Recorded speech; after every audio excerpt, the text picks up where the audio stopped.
반갑습니다.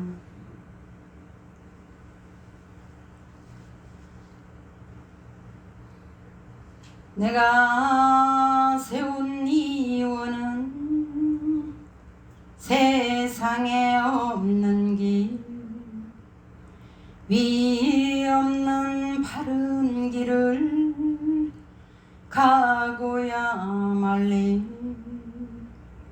고통받는 저 중생 위해서 내가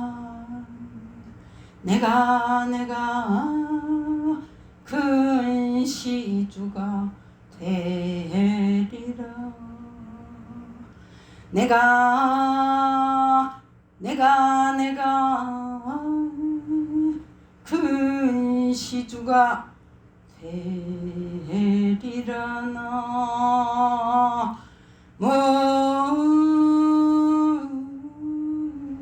무아이미 답을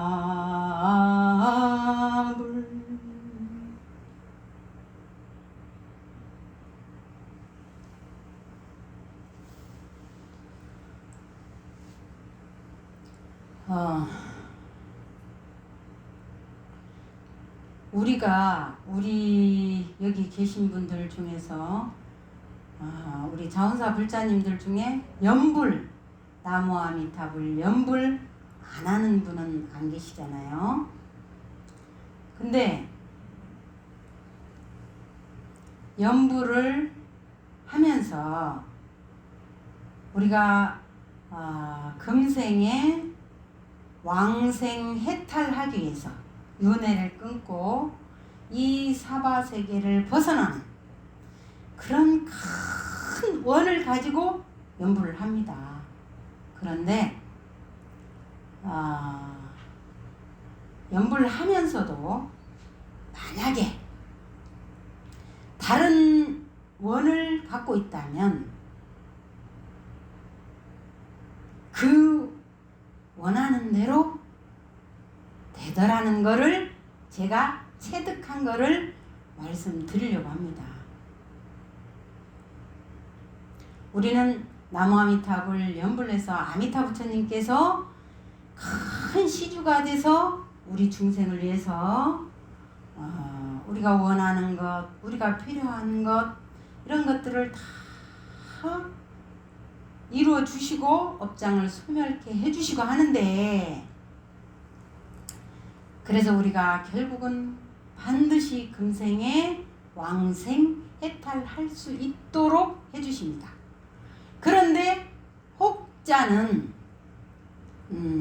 나무 아미타불 연불을 하면서 이 세상에 못다 이룬 뭔가를 이렇게 마음의 원을 갖고 있는 분들이 있더라고요.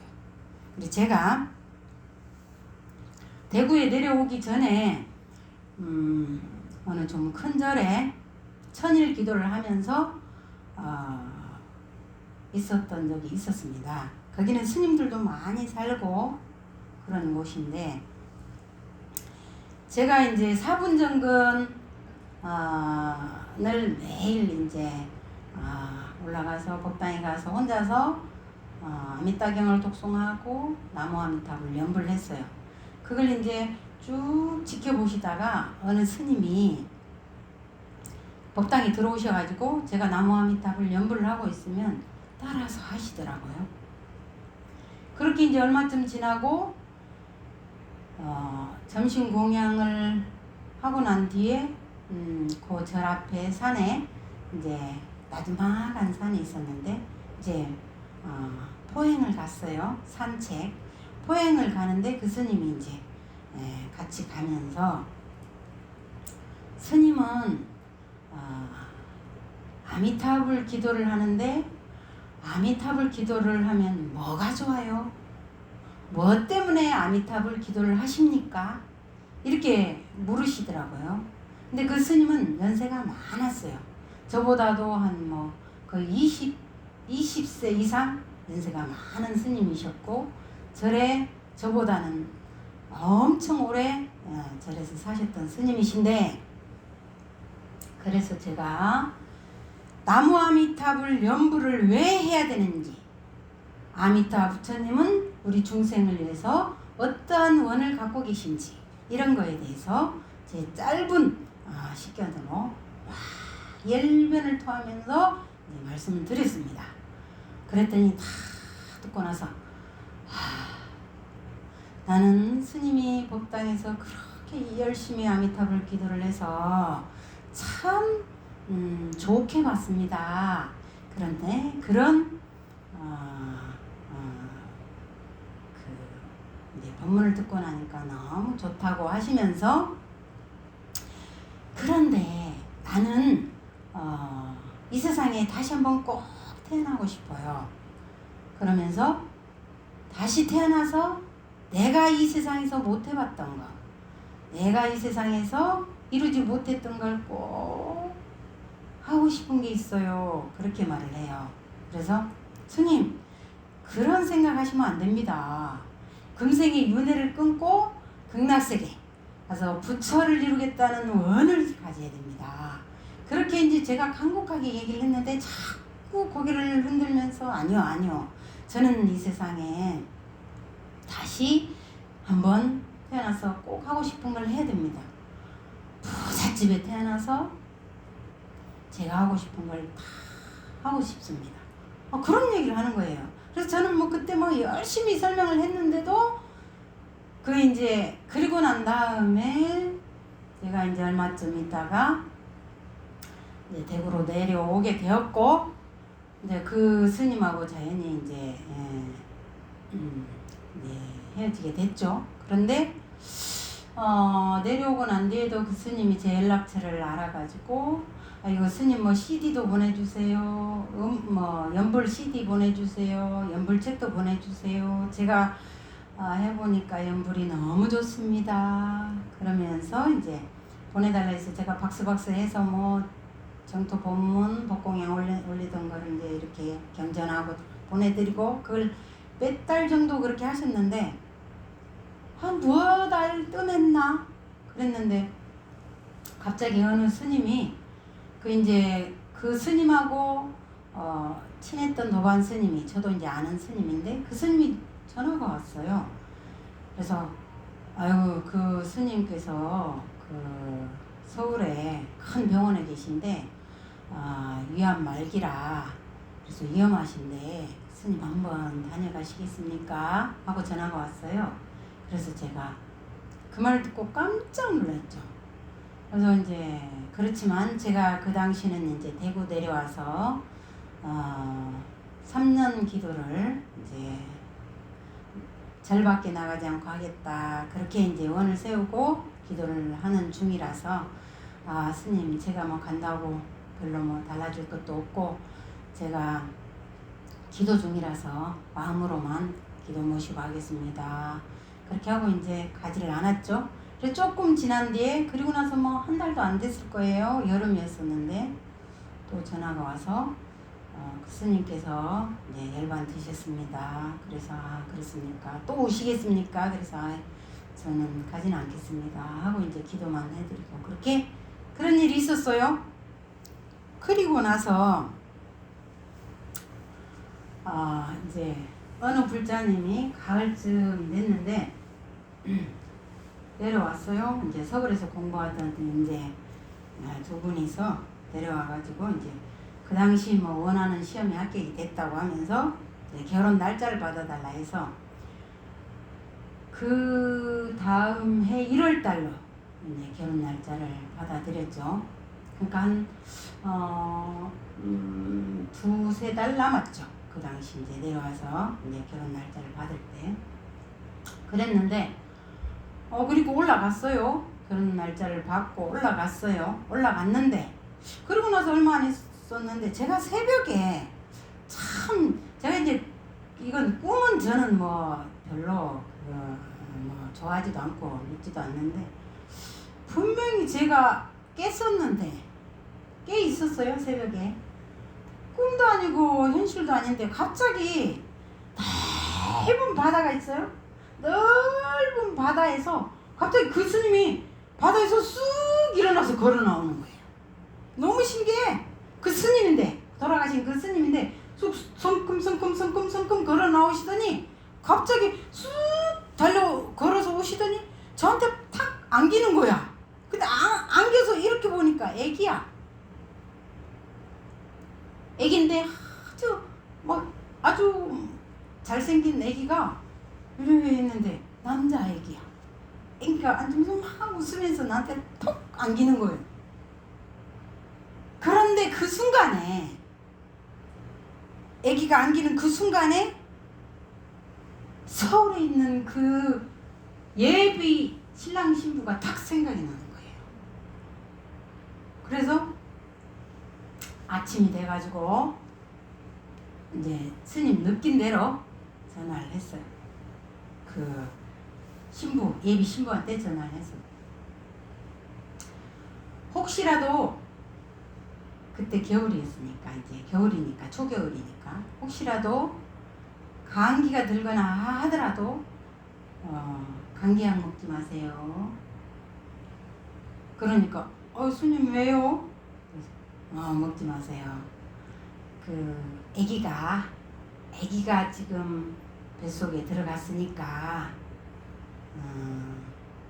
감기약 같은 거, 커피 같은 거, 나쁜 음식 먹지 마세요. 그랬더니 깜짝 놀라면서 아이고 스님 그럴 일 없어요. 그래서 그럴 일이 있는지 없는지 나는 모르지만 아기가 들어갔으니까 똘똘한 놈이 왔어요. 그러니까 약 드시지 마세요. 그러고 전화를 끊었어요. 그러니까 그 보살님은 굉장히 황당하게 뭐 말도 제대로 못해요. 그리고 이제 전화를 끊었는데 한 보름쯤 지나가지고 보살이 전화가 왔어요. 대뜸 하는 말이 스님 혹시 무당이세요? 그래요. 그래서 무당? 아니 나 무당하고는 별로 그런데 그러니까 스님 어떻게 제가 임신한 줄 알았어요. 그래요. 그래서 그러면서 하는 말이 스님 그 전화를 받고 너무 황당해서 병원을 갔더니 병원에서 나오지 않는다. 그러면서 한 보름쯤 있다가 오면 그때도 그게 이제 다른 걸로는 안 되고 피 검사를 하면 임신 여부를 알 수가 있다.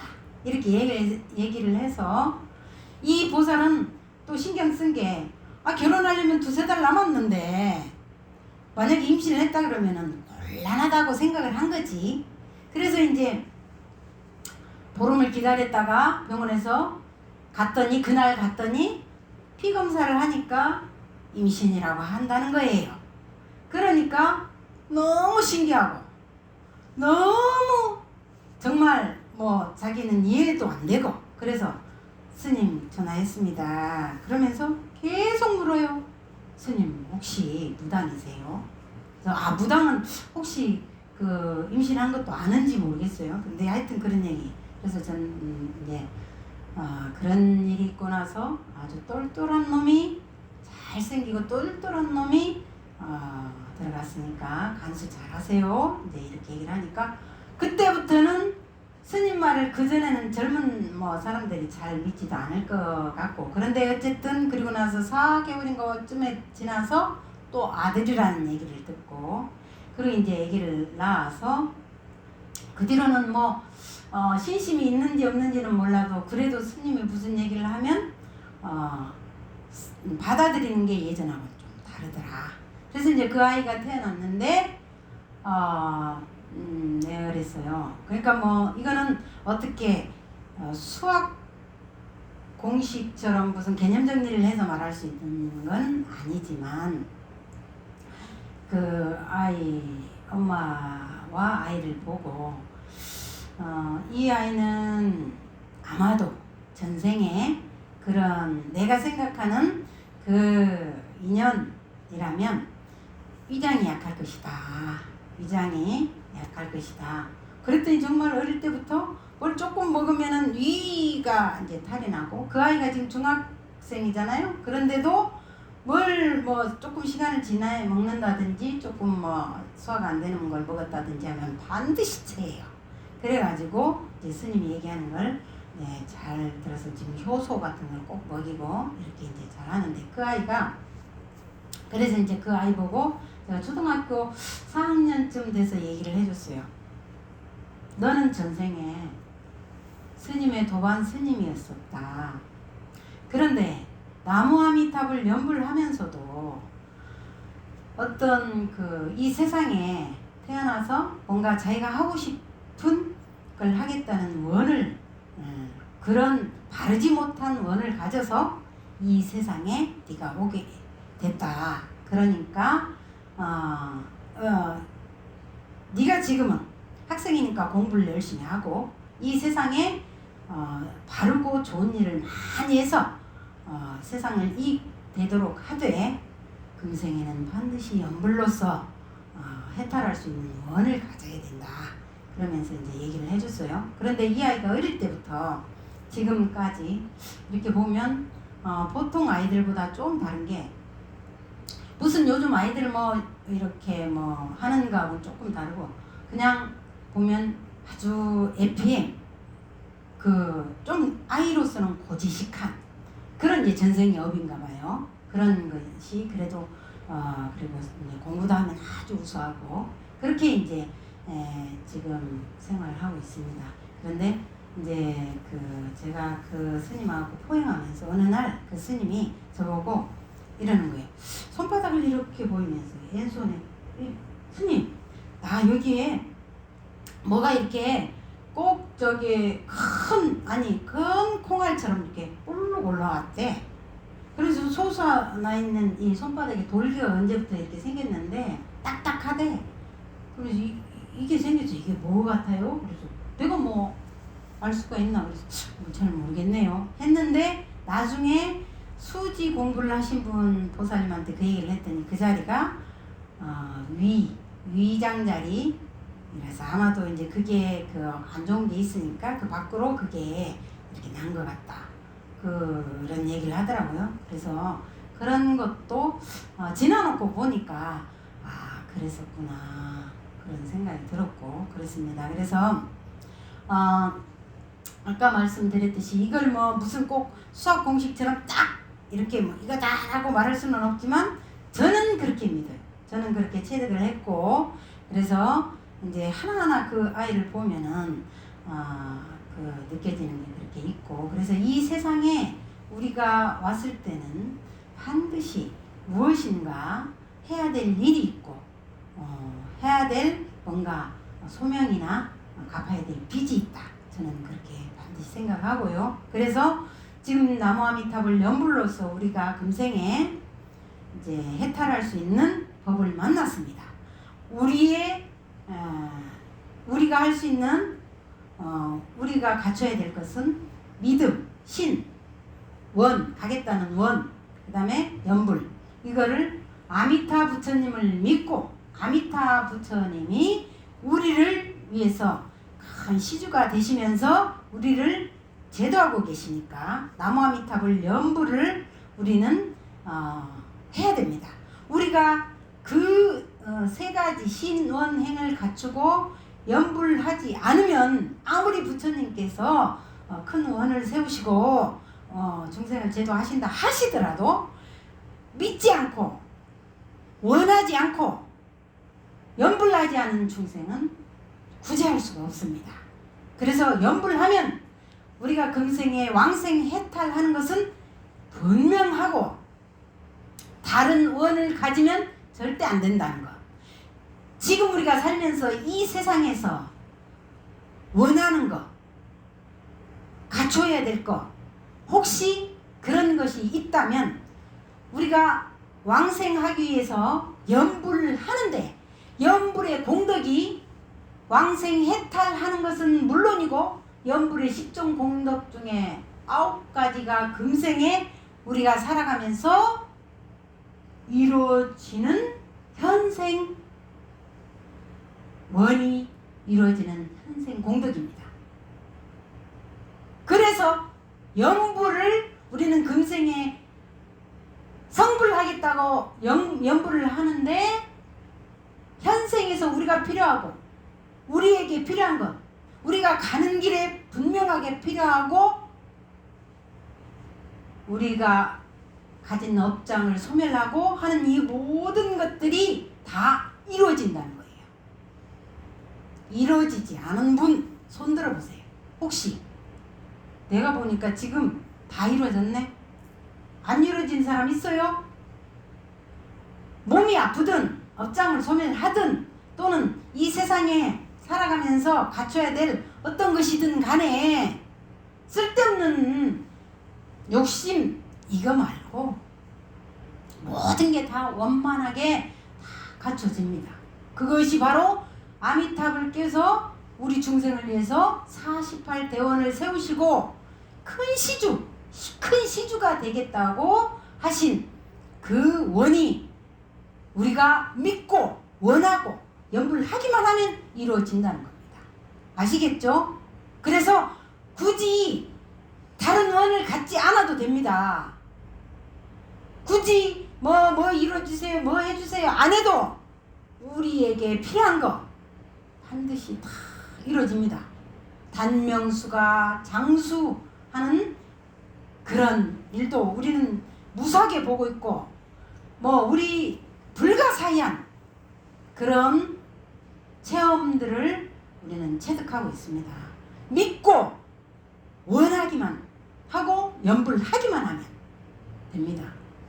그리고 우리는 부지런히 지금 이 순간 다시 오지 않는 이 순간 우리는 그 기회를 공덕 쌓고 선행하고 착한 일 하고 그렇게 살아야 됩니다. 그래서 스님도 스님 왜 그렇게 바쁘게 사세요? 우리 불자님들이 그래요. 쉼없이 일을 만들고 바쁘게 사세요. 그것이 스님의 소명이고 사명이고 부처님 심부름이고 해야 될 일이라 다시 없는 이 기회, 오늘 이 기회를 놓치지 않기 위해서 그런 일들이 자꾸 인연이 되고 그래서 전국 공공도서관 지금 1227군데 우리 정토 법문 법공양을 올리는 불사를 지금 진행하고 있습니다. 그래서 이제 항상 어제 우리가 지나간 일은 돌아보지도 말고 오늘 내가 할 수 있는 것, 해야 되는 일을 부단히 하는 것, 그것이 연불 수행자로서 후회하지 않는 그런 시간을 사는 거 아닌가 그렇게 생각합니다. 열심히 연불 수행하시고 올해도 정진하셔서 우리가 금생 마지막 순간에 돌아볼 적에 미련도 후회도 걸림도 없는 순간이 되도록 그렇게 연불 수행 정진합시다. 금생에 꼭 왕생 해탈하십시다. 네, 성불하십시오. 나무 아미타불.